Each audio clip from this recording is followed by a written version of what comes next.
Продължавам. Ето, подменил съм камъните, след като спра ще трябва да ги измия веднага, защото не е приятно да се оставят с излишни количества метал. Продължаваме нататък.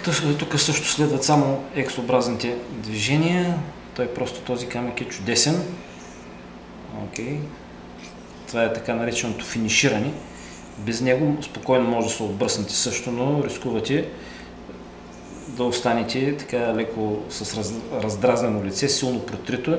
Ефекта на бръсненето е като тъпа самобръсначка. Той се усеща как самия камък почва да еде. Самия камък се усеща, просто го усещате.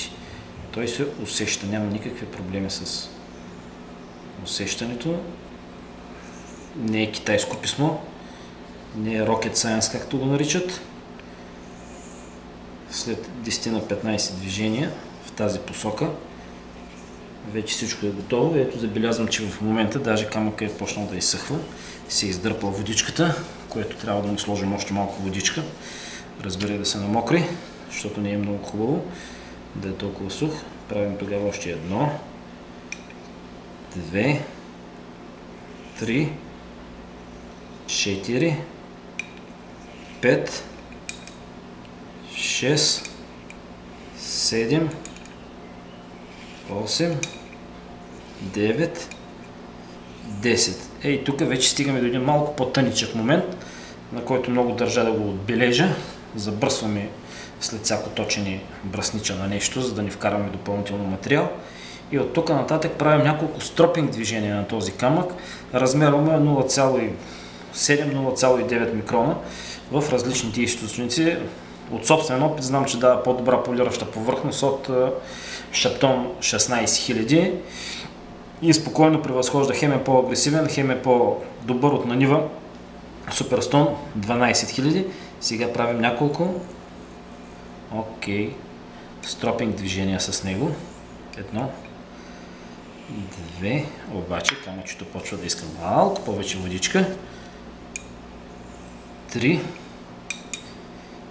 4, 5, 6, 7, 8, 9, 10. Правилно е винаги да се работи през гърба, нали казвам. И обикновено работя така, но поради непривичната позиция. 1, 2, 3, 4, 5, 6, 7, 8, 9, 10. Добре, забръсваме и оттам нататък, тъй като това е с достатъчно нисък грит, вземам предварително подготвената дъска, така наречения собственоръчно изработен стропинг девайс. Дъска широка 7 см и половина, залепено латило вид кожа върху нея, нанесен на стропинг паста хромова 0,3 микрона. Рецептата за размазването е лично моя. Слагаме с камелия ойл между 6 и 8%, намазана, стои много дълго свежи и няма нужда от предварително подгряване. Това значи правим сега няколко стропинг движения, така, за да имаме нужния ефект.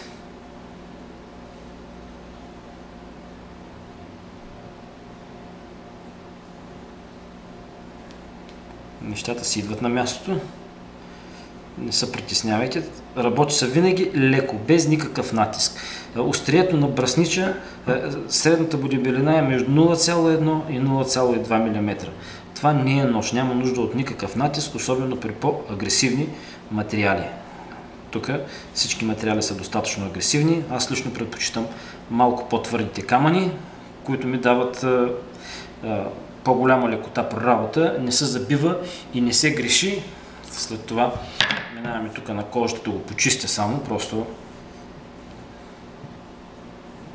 Ето, това е любимата ми грешка, като се разбързал и да го забиеш. И нещата се прецакват тотално. Ето, следващия момент, който ще го покажа, но първо ще обясня, а след това ще преместя камерата, защото тук няма как да го направя. Надявам се някой да не се разсърди от това. Ето, следващия момент е. Това е завършващия момент. заточването, на което казвам, на браснарски каиши. Надявам се, че се вижда добре. Той е двупластен, това е кожа, това е или лен, или някаква синтетика. Ето е кожата, точи се от лицевата страна. Това е лена. В общи линии характерното е, че когато се точи върху лена, се чува един характерен звук. А когато се обърнем и почнем да точим върху кожата, предварително кожата се прави с възглавничката няколко пъти така, да поеме собствената мазнина на тялото. Трябва да е леко мазана, като добре смазана обувка. Обикновено ползвам, има готови подобрители на Дово на база на овча лой. Не миришат лошо. Ако решите, може да го правите и с овча лой, но това вече е лично ваш проблем.